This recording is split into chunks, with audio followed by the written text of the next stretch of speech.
जाते मिले समाज सब आए जब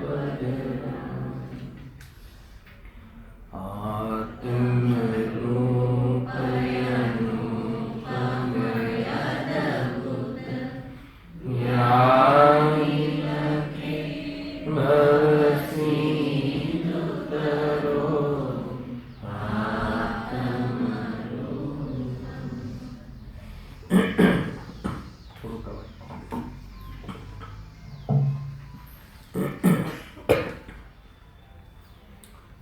श्री मोक्षमार्ग प्रकाशक ग्रंथ से 7मा अधिकार पर આપણે સ્વાધ્યાય ચાલી રહ્યો છે. નિશ્ચયાવાસી મિથ્યા દૃષ્ટિ એની જે અનેક વિપરીત માન્યતાઓ છે એનું અહીંયા નિરાકરણ કર્યું છે પંડિતજી, અને નિરાકરણના માધ્યમથી આપણા ચિંતનમાં, મનનમાં, કન્સેપ્ટમાં કોઈ ભૂલ ન રહી જાય એ પ્રયોજન માત્ર છે. કોઈ અન્ય વ્યક્તિઓના દોષોનું જ્ઞાન કરાવવાની મુખ્યતા નથી. આપણી જ પરિણતિમાં કોઈ એવી સોચમાં એકાંત હોય તો એ એકાંત, મિથ્યા એકાંતને દૂર કરી અને ખરેખર આ માર્ગમાં બહુ જ સરળતાથી પ્રવેશ કરવા યોગ્ય છે. એમાં જે બીજા પ્રકારના ભૂલની ચર્ચા વિશે ચાલી રહી છે કે જે જીવ માત્રનું જે સ્વભાવ છે એ તો ચૈતન્ય રૂપ છે. રાગાદિ આત્માનો સ્વભાવ નથી. રાગાદિ મારું કાંઈ નથી, મારો સ્વભાવ નથી, જીવ માત્રનો સ્વભાવ નથી. તો એ તો સ્વભાવની ઓળથી સ્વભાવનો પરિચય કરાવે છે, પરંતુ કોઈ જીવને, જે જીવને સ્વભાવની ખબર નથી, સ્વભાવનો અનુભવ નથી, સ્વભાવનું લક્ષ્ય નથી, એવા જીવની પરિણતિમાં રાગાદિ હોય છે. તો આ જીવ આ કથનના અર્થનો મર્મ ન સમજતા વર્તમાન પર્યાયમાં જ રાગાદિ છે નહીં એમ માની લે છે. એટલું જ નહીં, પણ રાગાદિ છે એમ જો બતાવવામાં આવે તો કહે છે કે રાગાદિનું કરતા આત્મા નથી, એ તો કર્મ છે. રાગાદિ ભાવ જે કરાવે છે તો કર્મ કરાવે છે, હું તો અકર્તા છું, એમાં મારો કોઈ દોષ નથી એમ માની, એમ અનુભવી અને સ્વચ્છંદ અનુભવ કરે છે. મૂળ તો ત્યાં પંડિતજી કહે છે કે આમ માનવાથી, આવું ખોટું શ્રદ્ધાન કરવાથી નુકસાન શું છે કે રાગાદિનું ભય રહેતો નથી. બીજું કહે છે કે જ્યાં પ્રત્યક્ષમાં રાગાદિ છે એનો અભાવ કરવાનો પુરુષાર્થ કરતું નથી. આ રહે છે જે સ્વભાવ માની લે છે એ પણ આનો અભાવનો પુરુષાર્થ કરતું નથી, અને વર્તમાન પર્યાયમાં પણ જેનો અભાવ માની લે છે એ પણ એના અભાવનો કોઈ પુરુષાર્થ કરતો નથી. એટલું નહીં, પણ નિરુદ્યમી રહી એમ લખે છે પંડિતજી, અને ખોટા કામ કરે છે અને અનંત સંસારનો પરિભ્રમણ કરે છે. આ રીતે અનેક ચર્ચાઓ કરી હતી. અને સરવાળે પંડિતજીએ અહીંયા આત્મા રાગાદિનું કરતા છે, અર્થાત તો પરમનની ઓરથી જોવામાં આવે તો આત્મા રાગાદિનું કરતા જ છે, આત્મા જ રાગાદિનું કરતા છે એમ. કર્મ કરાવે છે એમ નહીં, પરદ્રવ્યના કારણે હું રાગ કરું છું એમ નહીં, અને સ્વભાવમાંથી આવે છે એમ નહીં, પણ સ્વયં પોતાના સ્વભાવને ભૂલીને રાગાદી રૂપ જે પિંડમન થાય છે. અને એના માટે અહીંયા સમયસારના 2 શ્લોકનો આધાર આપીને, પ્રમાણ આપીને પંડિતજી બતાવે છે. સર્વવિશુદ્ધ અધિકાર, સર્વવિશુદ્ધ જ્ઞાન અધિકાર જેવા મહાન એકમાત્ર જ્ઞાન પુંજની દૃષ્ટિ કરાવવા વાળો અધિકાર, એ અધિકારનો પણ આધાર આપે છે અને કહે છે કે જો આત્માને રાગાદીનો કરતા સર્વથા માનતો નથી તો એનું જ્ઞાન વિશુદ્ધ નથી, તો એનું જ્ઞાન યથાર્થ નથી. સર્વથા એમ માને છે કે રાગાદીનો કરતા નથી તો કહે છે કે એનું ચોખ્ખું જ્ઞાન નથી, સ્પષ્ટતા નથી, એમ કહે છે. તો આગળ આપણે અહીંયા સુધી ચર્ચા થઈ ચૂકી છે. એના પછી શિષ્ય, જે ભણેલો શિષ્ય છે, શાસ્ત્ર અભ્યાસનો શિષ્ય છે, પેજ નંબર 201, એ શિષ્યની ઓરથી એક પ્રશ્ન પૂછવામાં આવે છે. અર્થાત તો શિષ્ય પોતાનું ત્યાં એક લોજિક મૂકે છે, એ પણ સમયસારનો આધાર આપે છે અને કહે છે કે સમયસારમાં જ કહ્યું છે કે રાગાદી આત્માથી ભિન્ન છે અને એનો કરતા આત્મા નથી, એ તો પૂતગલના પરિણામ છે. એમ કહીને જ્યારે એમ કહ્યું છે કળશમાં, તો અમે શું કરીએ? તો એટલે અમે ભિન્ન માનીએ છીએ, એમાં મારું શું વાક? શાસ્ત્રમાં કહ્યું છે. આ તો શાસ્ત્ર અભ્યાસ શું ભૂલ કરે છે એની ચર્ચા છે. શું ભૂલ કરે છે? અપેક્ષા સમજવાની ભૂલ કરે છે. એનું તથ્ય, એનું મન સમજવાની જે ભૂલ છે એ ભૂલની ચર્ચા અહીંયા વિશેષ કરવામાં આવી છે. 37 નંબરનો શ્લોક છે. ગઈ વખતે આપણે એને વિચારમાં લીધો હતો સામાન્ય. 49-50 આદિ ગાથાનો સારા શ્લોકમાં ભર્યો છે. બહુ અદભુત છે. જો વર્ણાદ્ય વા રાગ મોહાદયો વા ભિન્ના ભાવા સર્વૈવાસ્ય પુંસ તેનૈવાંતસ્તત્વતપશ્યતોમિ નો દ્રષ્ટા સૂર્યદ્રષ્ટમેકં પરમ સ્યાત્. ખ્યાલમાં આવે એવું છે, બહુ પ્રચલિત છે. શું કહે છે? વર્ણાદિ રાગાદિ ની જે ભાવથી ન્યારા કિયા, બહુ પ્રચલિત છે. સમયસારનો પ્રાણ છે આ, હે ને. આત્મા રાગને અડતોય નથી, હે ને. અરે જ્ઞાતા છે એ પણ વ્યવહાર છે. એવી ગાથાઓ સમયસારની છે, રાગ સંબંધી વિજ્ઞાન કરાવવાની. પણ એ સ્વભાવની ઓરથી વાત છે અને એવા સ્વભાવને અનુભવ કરવાનું પ્રયોજન છે. અને એવા સ્વભાવને અનુભવવાનું પ્રયોજન એટલે છે કે પરિણતિમાં રાગ છે એને એનો અભાવ કરવો છે.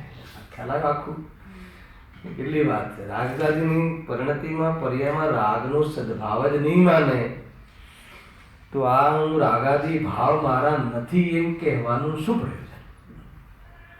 અરે પર્યાયમાં છે એટલે બતાવવું છે કે જે છે એને એનાથી સ્વભાવ અપ્રભાવી છે. સ્વભાવને એને કાંઈ લાગતું વિળગતું નથી, બંનેમાં કોઈ પણ પ્રકારનો મેલ નથી એમ યથાર્થ બતાવીને સ્વભાવને તો રાગરહિત સ્વભાવને તો અનુભવવાનો છે. અને રાગ જાણેલો પ્રયોજનવાન વિભાવરૂપ માની એને પરાપન રૂપે અનુભવ કરવું એ બધું છે કે નહીં? તો એ પ્રયોજન છે. જો અહીંયા લખ્યું કે જે પણ હોય, પણ શિષ્યના તરફથી એક પ્રશ્ન કરવામાં આવ્યો કે જ્યારે પંડિતજી સ્વયં એમ કહે છે સમયસારનો આધાર આપીને કે રાગાદીનું અકર્તા તું સર્વથા માનીશ, તો કે એ સાંખ્ય મતનો પ્રસંગ આવશે. અર્થાત તો સાંખ્ય મતી જેવું તું મિથ્યા દ્રષ્ટિ થઈ જઈશ. તો એની સામે અહીંયા શિષ્ય ઉત્તરમાં એને લોજિક કહે છે કે જો એ કહ્યું છે ને વર્ણાદિ વા રાગાદિ ભાવ છે એ બધાએ આત્માથી ભિન્ન છે. એટલું જ નહીં, વળી ત્યાં જ રાગાદિને પૂદગલ મેં કહ્યા છે, હે ને રાગાદી જીવને પરિણામ નથી. કોના પરિણામ છે? પૂદગલના. એવી સંસારમાં કહ્યું.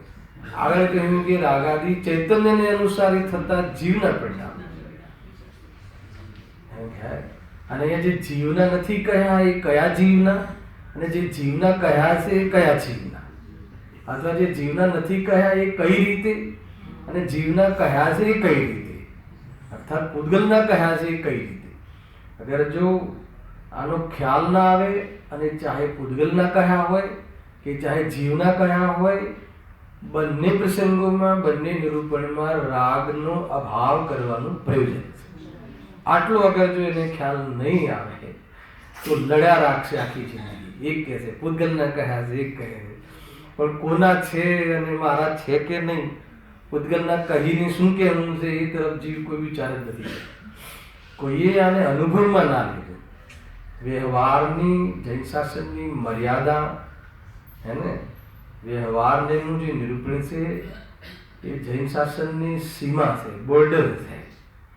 હેલાવે કે નહીં? એ બોર્ડરની બહાર અગર જો એ વિચાર કરશે, રાગાદી આત્માના સર્વથા નથી માનશે, તો જે દ્રવ્યનું જે પ્રમાણ જ્ઞાન છે અથવા પ્રમાણનું જ્ઞાન છે, પ્રમાણનું જ્ઞાન ખોટું છે અને એને સ્વભાવ તરીકે સ્વીકારી લેશે, તો પ્રમાણની અંદર રહેલો સ્વભાવ ભગવાન હે ને, દૃષ્ટિનો વિષય શરણ કરવા વાળું ક્ષેત્ર, વિશ્રામ સ્થાન ચૂકી જશે. આખિરકાર તો જે નથી અને જે છે બેમાં વિપરીતતા છે. એ જે બે ઝઘડે છે એ બંનેના છે નથીમાં વિપરીતતા છે. એનો જવાબ આગળ પંડિતજી બહુ અદભુત આપવા વાળા છે. લાસ્વાધ્યાયમાં કહ્યું છે કે આત્માનું છે અને આત્માનું નથી. એને એક કહે છે કે આત્માનું છે અને એક કહે છે કે આત્માનું નથી. રાગાદી ભાવ આત્માના નથી. બે પરસ્પર વિરોધી છે ને, તો બંનેમાં એક સાચું હોઈ શકે. એમાં કયું સાચું છે એ કહો. આગળ કહે છે કે બંને વિપરીત સિદ્ધાંત છે. જે છે જે અપેક્ષા એ કહે છે અને નથી એ જે અપેક્ષા એમ સમજીને જે માને છે, જે રીતે એનું અનુભવ કરે છે એ રીત ખોટી છે. ખ્યાલ આવે? એટલા માટે એ બહુ અદભુત ચર્ચા છે, બહુ શાંતિથી સાંભળજો. વળી ત્યાં જ રાગાદીને પૂદગલમાં કહ્યા છે તથા અન્ય શાસ્ત્રોમાં પણ આત્માને રાગાદીથી ભિન્ન કહ્યા છે, તે કેવી રીતે છે? તો પછી સંસારમાં આમ શું કામ કહ્યું? રાગાદીને પૂદગલના કહેવા પાછળનું શું આશય છે? તમે એ વાત તો બતાવી દીધી કે ભાઈ આત્માના છે, આત્મા જ પરિણમે છે, પર પરિણામ આવતું નથી. ગુરુદેવશ્રીનો આધાર આપ્યો એને કે કર્મ રાગ કરાવે, મોહનીય કર્મ મોહ કરાવે એમ છે નહીં. હે જ્ઞાનાવરણીય કર્મ જ્ઞાનને રોકે એમ છે નહીં. જ્ઞાનાવરણીય કર્મનું ક્ષયોક્ષમ જ્ઞાન કરાવે એમ છે નહીં. ગુરુદેવશ્રી આ વાત ઉઠાવી હતી ને કે જે જીવ સ્વયં કેટલું અંદરમાં જબરજસ્ત મંથન કે કર્મનો ઉદય હોય અને રાગ કરવું પડે એમે નહીં, અને કર્મનો ઉદય રાગ કરાવડાવે એમે નહીં. એટલી વાત સમજ આવે, બે કન્સેપ્ટ ખ્યાલમાં આવે છે. એક જીવ એવો છે કે અમારે શું કરીએ, અમે તો રાગનો કર્મનો ઉદય છે એટલે અમારે રાગ કરવું પડે છે હે ને. અને કે ભાઈ અમે અમારા નિશ્ચયમાંથી કહે છે કે એ તો કર્મ કરાવે, અમે નથી કરતા. એનો કરતા તો કર્મ છે, અમે તો પ્યોર અકર્તા છીએ. આત્માને અકર્તા કીધો ને, અરે કરવા લાયક નથી હે ને. જે રાગ થાય છે રાગ કરવા લાયક નથી. એને કરવા લાયક ન માનીને જ્ઞાની એને સ્વભાવરૂપ અનુભવ કરતો નથી. એ રીતે અકર્તા છે. અકર્તા કઈ રીતે છે? સ્વભાવમાંથી આવતું નથી એટલે સ્વભાવમાંથી થતું નથી. સ્વભાવની દ્રષ્ટિ કરીએ તો રાગ ઉત્પન્ન થતો નથી હે ને. સ્વભાવને ચૂકવાથી રાગ આદિનું પરિણમિત થાય છે એ કરવા લાયક નથી. સહેજ કમજોરીમાં રાગ આવી જાય છે પણ એનાથી કોઈ મારા કાર્યની સિદ્ધિ થતી નથી. એ રીતે હે ને અકર્તા અનુભવ કરે છે. રાગાદીના પરિણામોમાં હે ને એ કરવાનું પ્રાઉડ કે થતા હીનતાનો અનુભવ કરતો નથી. જ્ઞાની ગાયકને અનુભવ તો હે ને રાગને પોતાના સ્વભાવમાં મિલાવીને અનુભવ કરતો નથી. એ રીતે એ કર્તાનું સ્વરૂપ છે. કેટલું સુંદર સ્વરૂપ, કેટલું ન્યાયસંગત વાત છે. જો અહીંયા તો બહુ અદભુત પ્રશ્ન છે ને એનો ઉત્તર જબરજસ્ત છે. સાંભળજો, પ્રશ્ન ખ્યાલ આવ્યો કે રાગાદિને પૂતગલ મેં કહ્યા છે ને, ક્યાં શાસ્ત્રોમાં કહ્યા છે ને, એને રાગાદિના આદિ મધ્ય અંતમાં કોણ વ્યાપે છે? કર્મ. કર્તા કર્મ અધિકારમાં યાદ કરાવ્યું હતું ને, એ આપણે કહ્યું કે નહીં, કર્તા કર્મ અધિકારમાં કહ્યું રાગાદિ ભાવ કર્મ અને શરીરાદિ નું કર્મ ને આત્મા કરે નહીં, જાણે. આવ્યું ને, જાણે, કરે નહીં. એના જ્ઞાની ધર્માત્મા આ રીતે આત્માનો અનુભવ કરે છે અને આ રીતે નો કર્મ અને કર્મનો અનુભવ મિલાવીને કરતો નથી. યાદ ફરીથી કરાવો થોડી થોડી ગાથાઓ. આગળ કહ્યું ને પૂતગલમય, અરે રાગાદિ જે છે એ તો એના જેમ મટકામાં આદિ મધ્ય અંતમાં માટી જ છે, કુંભાર નથી. એમ રાગાદિ ભાવમાં આદિ મધ્ય અંતમાં કર્મ વ્યાપક છે ભગવાન આત્મા. હલાવે કે નહીં? કયા રાગાદિ ભાવ? કયા રાગાદિ ભાવ? હવે એ પ્રશ્ન છે મારો, બોલો. હે નહીં, કયા રાગાદિ ભાવમાં કર્મ વ્યાપક છે? કયા પણ પર્યાયમાં છે એ કે બીજાના છે ને? તમારે બોલવું જ પડશે. આ પર્યાયમાં છે એ. અરે એ જે ભાવ કરવાની અપેક્ષા હતી તો એનો સ્વીકાર કરે છે કે નહીં? તો એના આદિ મધ્યંતમાં કોણ નથી? ભગવાન આત્મા. એટલે સ્વભાવ નથી, જ્ઞાન નથી, જ્ઞાનની સત્તામાં નથી. જ્ઞાનની સત્તામાં જણાય છે, જ્ઞાનની સત્તામાં કરાય નહીં, જ્ઞાનની સત્તામાં અનુભવાય નહીં. હાલાવે કે નહીં? જ્ઞાનની સત્તાને છોડીને ચૈતન્ય સ્વભાવની પહેચાન ન હોવાથી પર્યાયની અંદરમાં એ જ ચેતન હાલાવે કે નહીં રાગાદિ રૂપ પરિણમિત થઈને સંસારની રચના કરે છે. પંચપૂતગલ પરાવર્તનની યાત્રા કરે છે. સારી ભાષામાં બોલીએ તો યાત્રા કરે છે, થોડી કઠોર ભાષામાં કહીએ તો રખડે છે. જે શબ્દ પસંદ હોય એ પસંદ રાખો. ગજબની વસ્તુ છે. જો અમને તો એ બતાવો કે શાસ્ત્રમાં રાગાદિને પૂતગલને કહ્યા છે કે નહીં? હા સાહેબ, કહ્યા છે.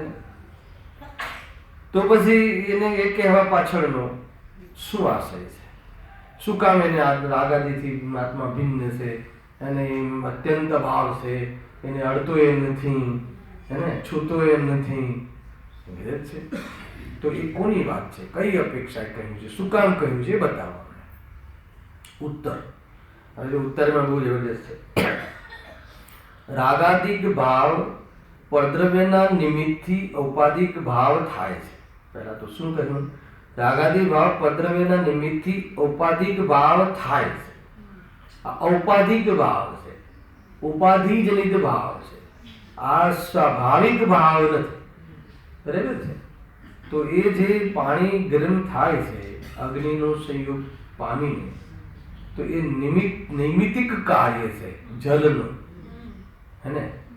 ત્યાં પાણીનો સ્વભાવ ગરમ નહીં થઈ જતો નથી, ઉષ્ણ થઈ જતો નથી, એ વાત સાચી. પણ નિમિત્તપણું પામીને પાણી જલ ઉષ્ણ થયું જ નથી, ક્યારે થતું જ નથી. કેમ કે જલ તો શીતલ છે એમ કોઈ સર્વથા માની લે, હે ને? આવ્યું હતું ને આગળ. એમ કરીને એનું સેવન કરે તો દાજે, અને કોઈ ઉષ્ણને જે સ્વભાવ માની લે, હે ને, અને પાણી ઉષ્ણ થઈ ગયું, હવે શીતલ થશે જ નહીં એમ માની લે, તો બી એ શીતલ જલથી વંચિત રહે છે. સરવાળે તો બંને જળ શીતલ જલથી વંચિત રહે. આખો ખ્યાલ આવે? વારંવાર કોઈ એને કેમ સેટ કરું છું કે આપણને ખ્યાલ આવે. જે રીતે છે એ રીતે માનવું જોઈએ. અને અનુભવમાં શું લેવું? દુનિયા જગત શૂન્ય નહીં માનું. મારા માટે શૂન્ય છે એ બહુ મોટી વાત છે, પણ જગત છે જ નહીં એમ નહીં. જગત છે, જગતના જીવો છે, પૂતગલ છે, પૂતગલના આકારો છે, એને હું છું, દેહ છે, દેહના લક્ષ્ય થતો રાગ છે, બધું છે. જ્ઞાન પ્રધાન શૈલીમાં બધો સ્વીકાર કરવામાં આવે છે, પણ સમ્યક જ્ઞાન આદર્શ જ્ઞાન, વિવેકવાળું જ્ઞાન, બધી ચીજ જાણવા છતાં પોતાનું કયું છે અને મારું માનીને અનુભવ કરવા જેવી કઈ વસ્તુ છે, તો કે સ્વભાવ છે. બસ એટલું અંતર પાડવાનું છે. ત્યાંથી એનો મુક્તિનો માર્ગ પ્રારંભ થાય છે. એટલું રાગાદી ભાવ પરદ્રવ્યના નિમિત્તથી ઔપાધિક ભાવ થાય છે અને આ જીવ તેને સ્વભાવ જાણે છે. કયા પ્રશ્નનો જવાબ છે? તમે રાગાદીને પૂતગલના કેમ કહ્યા, અથવા રાગાદી પૂતગલના છે એ કોના માટે છે? આ વાત કોના માટે કહ્યું, કેમ કહ્યું, એ કહીને શું કહેવું છે, એના માટે શું મેસેજ છે, એમાં શું મેસેજ છે, એ આ દવા કોના માટે લાગુ પડે છે, હલાવે કે નહીં, કોના માટે લાગુ પડે છે? કે જે પહેલા કહી દીધું કે રાગાદી ભાવ શું છે? ઉપાધિ ભાવ. પરદ્રવ્યના લક્ષથી, નિમિત્તના લક્ષથી, કર્મના ઉદયમાં સ્વભાવને ભૂલીને અને પરિણામમાં જે રાગાદી ભાવ થાય છે, બરાબર છે. અને આજીવ, આજીવ એટલે કોણ? અજ્ઞાની. તેને સ્વભાવ જાણે છે. ખ્યાલ? સ્વભાવ જાણે છે એટલે શું? જેવી રીતે જ્ઞાન આત્માનો સ્વભાવ છે એવી રીતે રાગને આત્માનો સ્વભાવ માને છે. 19મી ગાથાના આમાં બીજ પડ્યા છે કે જેવી રીતે ગોળમાં ગળપણ છે, જેવી રીતે સાકરમાં મીઠાશ છે, એવી રીતે આ અજ્ઞાની જીવ, વ્યતિરેક ઉદાહરણ કીધું, જેવી રીતે ગોળમાં ગળપણ છે, જેવી રીતે મરચામાં તીખાશ છે, એવી રીતે જ્ઞાન આત્મામાં છે એ અનુભવ કરે તો જ્ઞાની. પરંતુ એવી રીતે રાગ આત્માનો સ્વભાવ છે અનુભવ કરે એ અભેદ બુદ્ધિ, એ મિથ્યા દૃષ્ટિ, એ અપ્રતિબુદ્ધ. હલાવે કે તો એના માટે પછી આ કામ લાગુ પડે છે કે ભાઈ એ શું છે સાંભળે, પૂતગલનું છે શું છે શું ને પછી સાંભળ. પહેલા એના માટે છે. અને એવા જીવો પણ છે ને, એવા જીવો ક્યાં છે બતાવજો સંકેત. રાગાદીને જો આમાં એક ઉદાહરણની જે સ્ટાઇલ છે ને દિલીપભાઈ, જે એની જે મેથડ છે ને એ કેવી રીતે છે કે જેવી રીતે ગળપણ ગોળમાં છે, મીઠાશ સાકરમાં છે, જેવી રીતે અભેદ છે એવો જેવો આપણને અનુભવ છે. અનુભવ છે કે નહીં? અનુભવ કેવી રીતે કહેવાય કે માન લો કે મીઠાશ સાકરથી અભિન્ન છે એવો દરેકને, સંસારી જીવને, દરેક ગ્રસ્ત જીવને અનુભવ છે. અનુભવ છે કે નહીં? અનુભવ છે. એનો શું કે મારે કોઈ મીઠાશનું પ્રયોજન હોય તો સીધો સાકરના ડબ્બામાં હાથ નાખવાનો. ત્યાં કોઈ ભેદ જ્ઞાનના ક્લાસ કે ભાઈ ચલો એને એક સાકરમાં એક સાકર દ્રવ્ય છે, મીઠાશ એનો ગુણ છે અને બંને વચ્ચે નિત્ય તાદાત્મ્ય સ્વભાવ છે અને સાકર મીઠાશ એના પ્રદેશોમાં રહેલા છે, એટલું બધું ભણવા ગયા કોઈ દિવસ? હા ને? એનું નામ કે સહજ છે. જેવી રીતે મારે મીઠાશનું પ્રયોજન હોય છે તો મારે એમાં કાંઈ પણ વિચાર નથી કરવું પડતું, સહજ સાકરનો એને પ્રયોગ કરી લઉં છું. એવી રીતે એને એટલું જે અભેદપણું છે એવું આને શુભ અશુભ રાગ આવે, પુણ્ય પાપના ભાવ આવે અને એમાં જે પણ એની ડિમાન્ડ આવે એના માટે જીવન લગાવવું એને ભૂલ લાગતી નથી. એટલે સહજ લાગે છે. સહજ લાગે છે ને. માન લો કે આપણે જે બચપન હતું એમાં જે રમત ગમત કરી, જે ભણ્યા, જે પછી એમાં વેપાર આદિ કરીએ છીએ, પછી મેરેજ આદિના રૂપ જે પ્રયોજન જે બધા કાર્યો થયા, એમાં કોઈ કાર્ય મોક્ષના વિરોધી કાર્ય છે એવું લાગ્યું ક્યારે? આપણને એવું લાગ્યું કે આ કોઈ કરવા લાયક નથી એવું લાગ્યું? સહજ એમાં શું? દુનિયા કરે છે, આપણે કરીએ છીએ. હે ને? રોજ ઓફિસે જઈએ છીએ ને, સંકેત જતા જઈએ છીએ તો આમાં આપણે ઓફિસમાં જવાનો જે મને ભાવ આવે છે એ દોષ છે, મોક્ષ માર્ગનો વિરોધી ભાવ છે એવું એક કે વાર યાદ આવે છે કે આપણને ક્વોલિટી લાગે છે કે કરવા લાયક લાગે છે એવું એનું નામ સ્વભાવ. રાગને સ્વભાવ માનવાનો અર્થ ખબર છે કે રાગમાં એવું લાગતું જ નથી કે કોઈ આ રાગને અનુસરીને જે આપણે પ્રક્રિયાઓ રાગના માટે જે જીવન વિતાવીએ છીએ એમાં આપણને એવું ક્યારે નથી લાગતું કે આ મારું જીવન નથી. એવું જે અંતરંગ દ્રષ્ટિવાળું જે સમર્પણ છે એનું નામ કે જે રાગાદીને સ્વભાવ માને છે.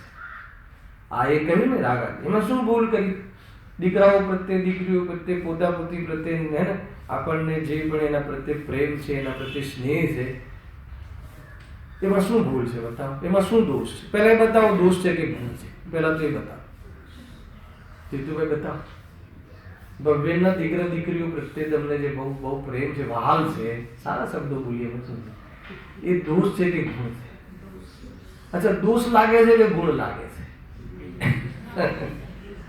ને એનું નામ કે જે રાગને સ્વભાવ માને. ખેર આ તો મોક્ષ માર્ગની વાત છે, એ તો અભેદબુદ્ધિની વાત કહી. અહીંયા તો સુભાવની મુખ્યતાથી વાત છે.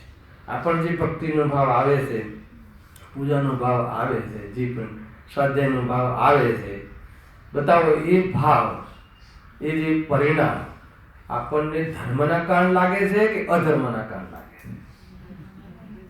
અચ્છા, એ બતાવો, એ પરિણામ ધર્મરૂપ છે કે અધર્મરૂપ?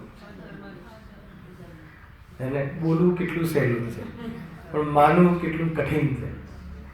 ખ્યાલ આવે કે નહીં? હમણાં જ એક પ્રવચન સાંભળતું હતું ગુરુદેવ સંવર અધિકારનું. તો રાગાદીની પીટાઈ કરતા હશે. એ સંવર અધિકારમાં તો રાગાદીને પીટવાનું નામ સંવર એ છે ને.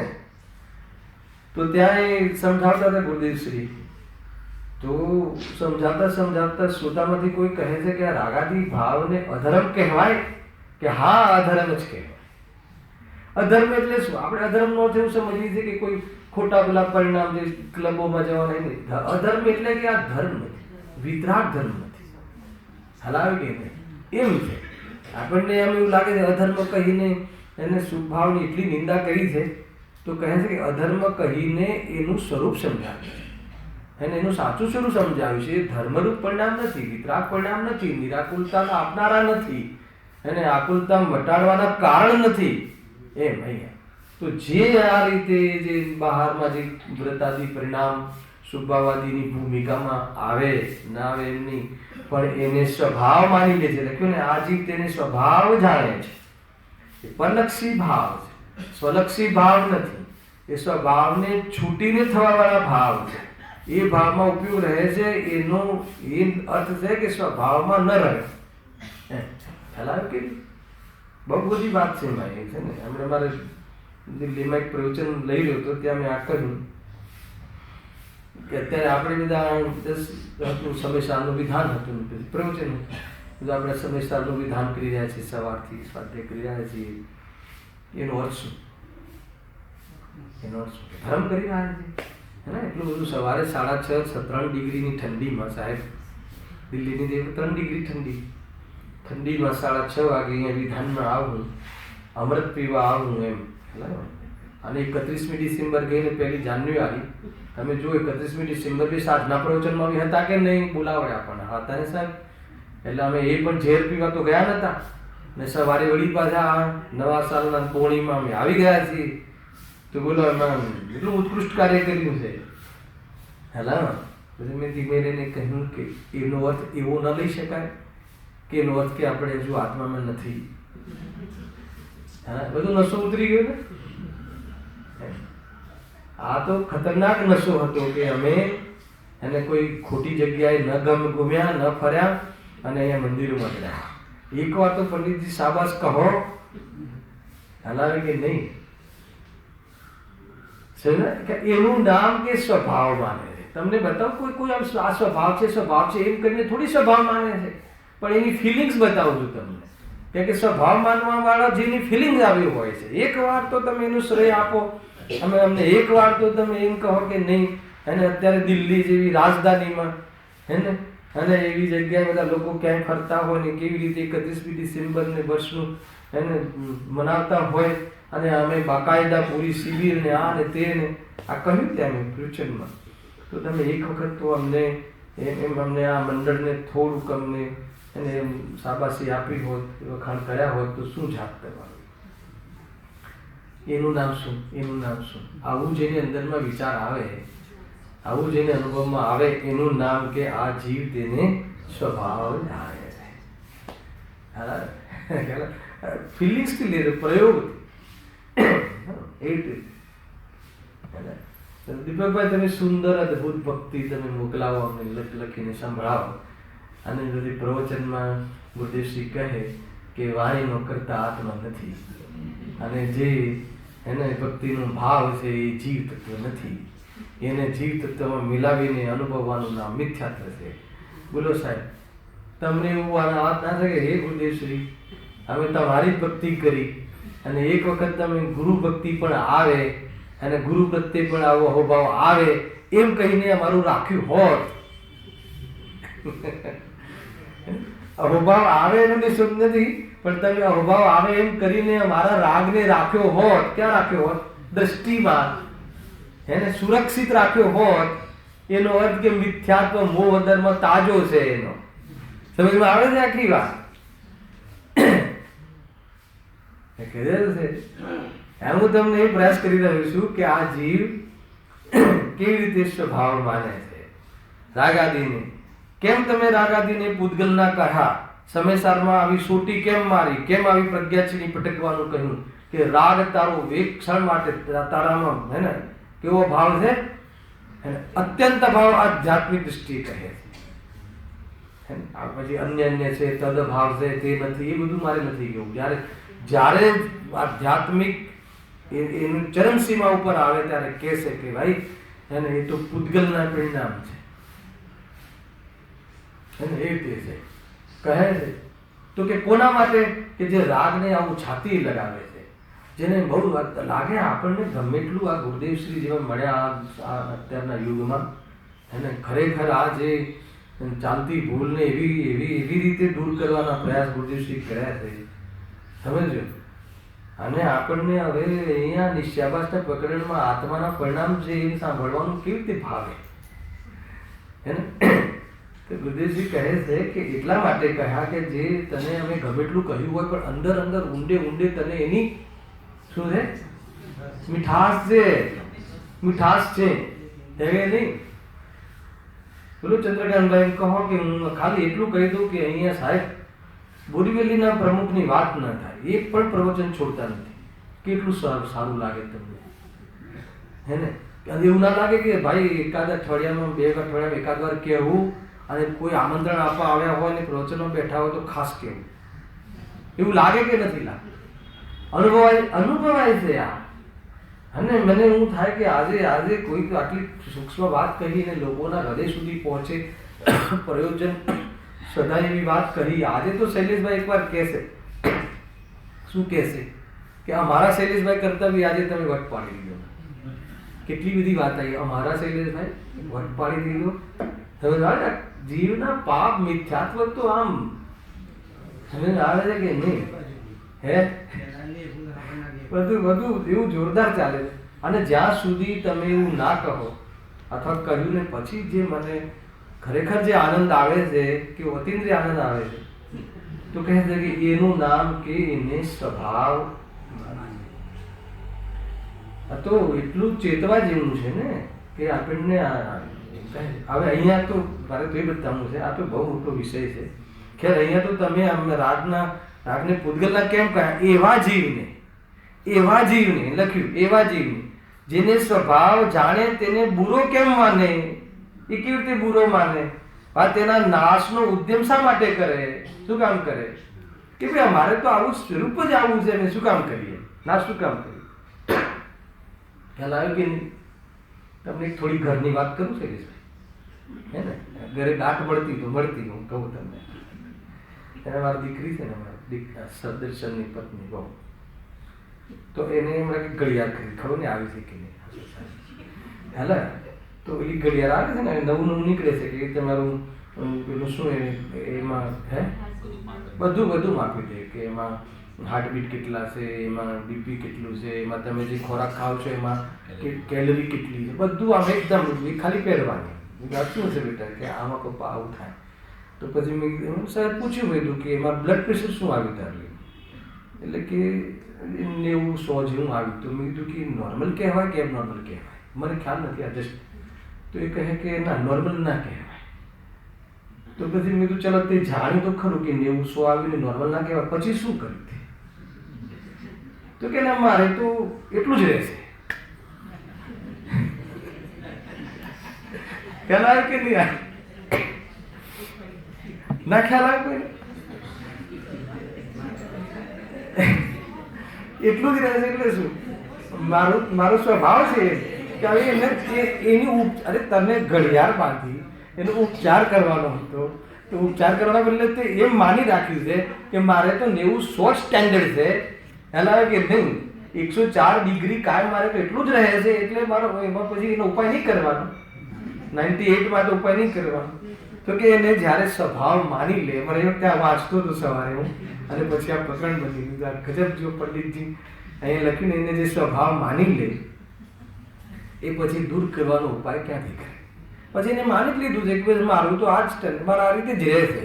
અરે ના, તો એબનોર્મલ છે, એની ઉપચાર કરવો જોઈએ, એનું જે વિધિ થતી હોય કરવી જોઈએ, અને એના માટેની આ વોચ છે.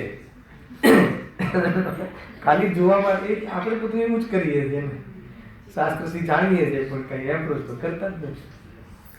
એવું છે તો એમ તો છે ને, ચતુર્ગુણ સ્થાન વાળાને ઉલડવાનો ભાવ આવે છે, 96,000 રાણીઓ વચ્ચે જો રાગ હોય છે કે ચોથા ગુણ સ્થાન, એટલી મોટી ક્રાંતિ, કાયક સમકીતી, બોલો તીર્થંકર ભગવાન તો આવે છે ને, અહીંયા જન્મ થાય છે, કેવા ઠાક સાહેબ, એમને એટલો બધો રાગ આવે, અને અમને થોડોક રાગ આવ્યો છે તો શું પ્રોબ્લેમ છે? તો કે આ ઉપાધિ બુદ્ધિ એને કહે છે કે તને ખ્યાલ છે, એના માટે કહે છે.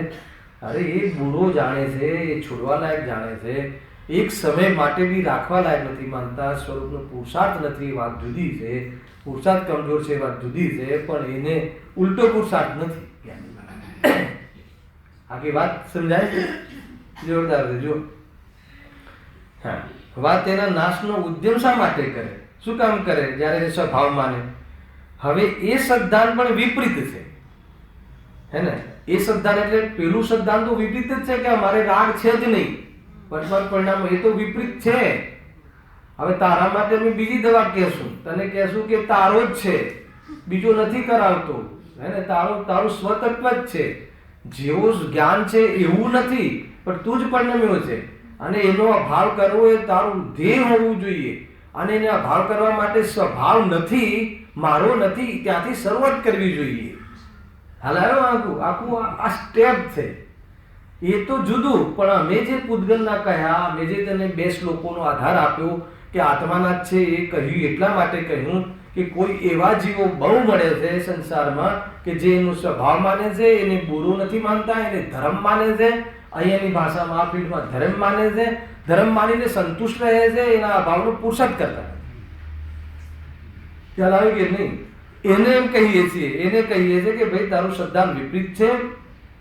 ખ્યાલ આવે? એને કહીએ છીએ કે ભાઈ રાગાદી પૂતગલના છે, એનામાં સેન્સ નથી, એ જળ છે, એ પૂતગલના લક્ષિત થવા વાળા પરિણામ છે, અને એ પરિણામનું ફળ બી પૂતગલમાં આવે છે.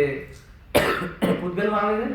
એક તો કર્મના ઉદયમાં સ્વભાવને ભૂલીને થાય છે, અને આશ્રવ થાય છે, એટલે નવા કર્મો આવે છે. ખ્યાલ આવે કે નહીં? અને આકુરતા મળતી નથી, એમાં સેન્સ નથી, રાગાદીમાં બુદ્ધિ ખતમ થઈ જાય છે, તીવ્ર રાગ તીવ્ર દ્વેષમાં વિચાર શક્તિ, હે ને, શું થઈ જાય છે? કુંઠિત થઈ જાય છે, દબાઈ જાય છે, ઢંકાઈ જાય છે, તિરોભૂત થઈ જાય છે, હે ને? અતિ રાગમાં કોઈ દિવસ નિર્ણય સાચો ના હોય, ને અતિ દ્વેષમાં સાચો નિર્ણય ના હોય, નિર્ણય લેવાની શક્તિહીન થઈ જાય છે. એવા રાગને અમે તારો સ્વભાવ ક્યાંથી કહીએ? એ તો દૂષણ છે, એ તો પૂતગલનું ફળ લાવે છે. ખ્યાલ આવે કે નહીં? એટલા માટે અમે પૂતગલ ના કહ્યા. તું સ્વભાવ માનીને બેઠો છે, તો સ્વભાવની દૃષ્ટિ કરાવવા અર્થે, એની દૃષ્ટિ છોડાવવા અર્થે, તારી ચીજમાં નથી, તારી ચીજ નથી, સ્વભાવની સામે એને પૂતગલ ના કહ્યા. ખ્યાલ આવે કે નહીં? અને જ્યારે એને કોઈને એમ થાય કે નહીં મારામાં છે જ નહીં, તો પરિણમનની અપેક્ષાએ પણ એને બતાવવું પડે છે કે ભાઈ તારે રાગ મોજૂદ છે, ચાલ તારામાં છે જ નહીં તો દુઃખ નથી, છે ને? તો સાહેબ એ દુઃખનું કારણ રાગ ત્યાં મોજૂદ છે ને, હે? તો એને તું સ્વીકાર કર, દૂષણ તરીકે સ્વીકાર કર, અમે સ્વભાવ તરીકે સ્વીકાર કરવાનું નથી કહેતા. જો તેને છોડાવવા માટે સ્વભાવની અપેક્ષાએ રાગાદિકને ભિન્ન કહ્યા, લખ્યું ને, સ્વભાવની અપેક્ષા. કારણ કે એક બીજી વાત કહી દઉં દિલીપભાઈ, બહુ મોટો પ્રોબ્લેમ શું છે સમાજમાં, અને નયન પ્રધાનતાથી બધી ચર્ચાઓ છે. તો જે અપેક્ષા શબ્દ છે ને, અપેક્ષા શબ્દથી જીવ બહુ ડરે છે. ખ્યાલ? કેમ કે લોકમાં જે અપેક્ષા શબ્દ છે ને, એનો અર્થ જુદો થાય છે. અપેક્ષા એટલે આશા, હે, ઘણા અર્થ નીકળતા હશે. અપેક્ષા, અમને તમારી અપેક્ષા છે. પરાધીનતા, અપેક્ષા એટલે પરાધીનતા, આને આની અપેક્ષા છે, પરાધીનતા. લોકની અંદર અપેક્ષાનો અર્થ મુખ્યતઃ પરાધીનતા, આશા એ થાય છે. તો અહીંયા અપેક્ષાનો અર્થ એ નથી થતો. ખ્યાલ આવે ને? એક અવિનાભાવિત્વ સમજાવવું હોય ને ત્યાં બી અપેક્ષાનો અર્થ એમ છે કે દ્રવ્યની અપેક્ષા આ પર્યાય છે અને પર્યાયની અપેક્ષા આ દ્રવ્ય છે. તો ત્યાં અવિનાભાવિત્વ અથવા દ્રવ્ય વિના પર્યાય ના હોય, દ્રવ્ય વિના પર્યાયનું ના હોય અને પર્યાય વિના દ્રવ્યનું ના હોય.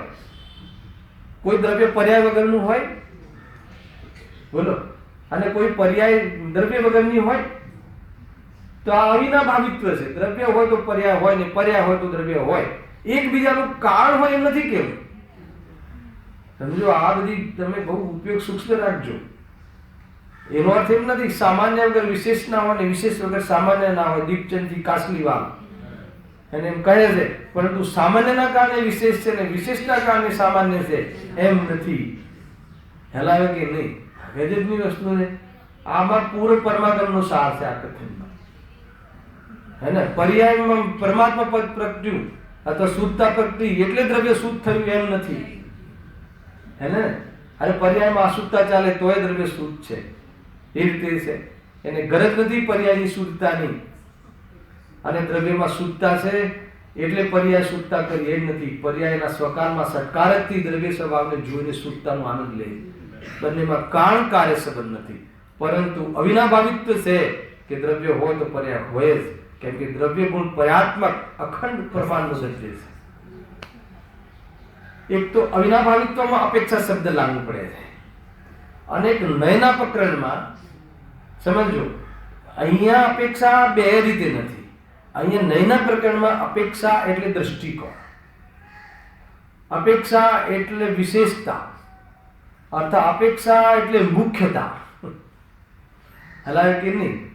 જ્યાં સુધી તમને આ શબ્દનો ભાવ ખ્યાલ નહીં હોય ને ત્યાં તો તત્વ તો નિરપેક્ષ છે, અને તમે અપેક્ષાથી તમે કહો છો અમને તો તમે નિરપેક્ષ તત્વ બતાવો, નિરપેક્ષ તત્વ બતાવો, અમને તમે નિરપેક્ષ જ કહો. અરે નિરપેક્ષ કહ્યું એ બી તો અપેક્ષા છે. હલાવે કે નહીં? અરે કહેવામાં અપેક્ષા વગર કહી જ નહીં શકાય. અચ્છા, નિરપેક્ષ છે શું કામ કહેવું? કેમ કે કેટલાય સાપેક્ષ ધર્મ છે ને, એટલે તો નિરપેક્ષ બતાવવું છે. ભાઈ આ નિરૂપણના ખેલ છે, અને નિરૂપણના ખેલમાં અગર વક્તા દ્રષ્ટિના વિષયને કમજોર કરે એમ નથી હોતું, અને જે પર્યાયનો વિષય છે એને મહિમા કરાવે એમ નથી હોતું. વાત પર્યાયની કરે અને વાત બતાવે સ્વભાવને, એ રીતે એક સાચો વક્તા. હેલાવે કે નહીં? બંધ પર્યાય બંધ અને મોક્ષ જીવમાં નથી, હે, તો એ બતાવીને પણ બંધન પર્યાયમાં સ્વીકાર કરાવ્યું, અને સ્વભાવમાં બંધાવવું હોતું જ નથી, એ સ્વભાવ તરફ દ્રષ્ટિ કરાવી. એટલી બધી આ શૈલી જબરજસ્ત. એકાંત કોઈ શૈલીમાં થતું હોય તો સમજી લઉં કે જૈન શાસનનો વક્તા નથી. હલાવે કે નહીં? બોલતા આવડી જવું એમના વક્તા એમ નથી. પ્રકાશભાઈ ધ્યાન રાખવા જેવું છે. એનું જે મૂળ મર્મ છે, જે વિતરાગતા પ્રયોજન છે, વિતરાગતા પ્રયોજન પ્રગટ કરવા રૂપ પ્રયોજન છે, અને વિતરાગ સ્વભાવ આશ્રયભૂત પ્રયોજન છે. અગર આ બે પ્રયોજનમાં કોઈ બી એક જગ્યાએ એને ખામી લાગે અને અકર્તાના નામે સમ્યક દર્શનને બી નિષેધ કરી નાખે. એટલે રાગનો નિષેધ તો કરે પણ સમ્યક દર્શનનો પણ નિષેધ કરી નાખે. સમ્યક દર્શનને આવવું હશે ત્યારે આવશે, આવવું હોય ત્યારે આવશે. એટલે શું? અમને ક્રમબદ્ધ પર વિશ્વાસ છે. એનો અર્થ એમ નથી કે સમ્યક દર્શન નથી જોઈતું. સમ્યક દર્શનમાં કર્તૃત્વની દ્રષ્ટિ અભિપ્રાયનો દોષ છે, અને સમ્યક દર્શનની ભાવના, સમ્યક દર્શનની ઈચ્છા, હેલાવે કે નહીં, એ ચારિત્રમાં થવાવાળા શુભ ભાવ છે. હેલાવે કે નહીં? એક જ જગ્યાએ બે વસ્તુ છે. હવે બોલો કે ભાઈ અમને તો સમ્યક દર્શન જોઈએ છે. જા, તને ક્યારે નહીં થાય? જોઈએ છે એટલે ક્યારે નહીં થાય?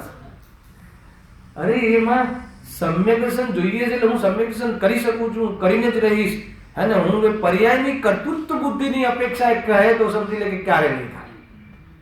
અને ચારિત્રમાં આ ચારિત્રના પરિણામોની અંદર બી મને તો પૂર્ણ દશાઈ चाहिए, અમે તો પૂર્ણ દશાઈ चाहिए. તો એ સુભાવ છે, હે ને? એ વાસ્તવમાં ચારિત્રમાં થવા વાળા શું પરિણામ છે. એટલે દરેક વસ્તુ દરેક જગ્યાએ કેવી રીતે છે, કેમ છે, સીધું આમ સંભળાઈ નહીં દેવું કે ભાઈ નહીં થાય. અરે નહીં થાય એવું તો ક્યારે નહીં કેવું, તને જ થશે. અને તને કેમ નથી થતું એ બતાવીએ બેસ. તને એટલે નથી થતું કે તું સમ્યક દર્શનના નામે તું સમ્યક દર્શનનો મહિમા કરે છે, પણ સમ્યક દર્શન આત્માના મહિમાનું નામ સમ્યક દર્શન છે એમ કહીને એને આત્મા બતાવો. ખ્યાલ આવે કે નહીં? એ પણ બહુ બધા બહુ ઊંચી વાત છે. માણસને આ જૈન શાસનની સભા જે એવી છે, જૈન દર્શનની સભા એવી છે કે એ ખાલી ના જાય. ખ્યાલ આવે કે નહીં? અરે સરવાળે કમસે કમ એને અંદરમાં છેલ્લે તો એમ લાગે કે કમસે કમ કોઈના બી પ્રાણઘાત કરીને એને આત્માની ઉપલબ્ધિ અથવા શાંતિ મળતી નથી. કમસે કમ આચરણ બી લઈને જાય. ખ્યાલ આવે કે નહીં? ઉલટો લઈને તો ના જાય. એવું એકાંત હું બચાવી શકતો નથી, હું મારી શકતો નથી, તો એમાં હિંસાનો આદર્શ બનાવીને ન જાય. એવી રીતે નિરૂપણ હોવું જોઈએ. હું તો બચાવી શકતો નથી, મારી શકતો નથી, એટલે તું તારે જેમ કરે છે એમ તું તારે અર્જુન બાણ ચલાવ. એવો માર્ગ નથી. ખ્યાલ આવે કે નહીં ભાઈ? બહુ બધી બાબતો છે અને આનો ઉત્તર હું તમને કાલે વિસ્તારથી વાંચીશું. અને એના પછી ઓર પ્રશ્ન પર પ્રશ્ન છે. આજે ભૂમિકા થઈ ગઈ, કાલે આનો વિસ્તાર થશે. સહેજાનંદ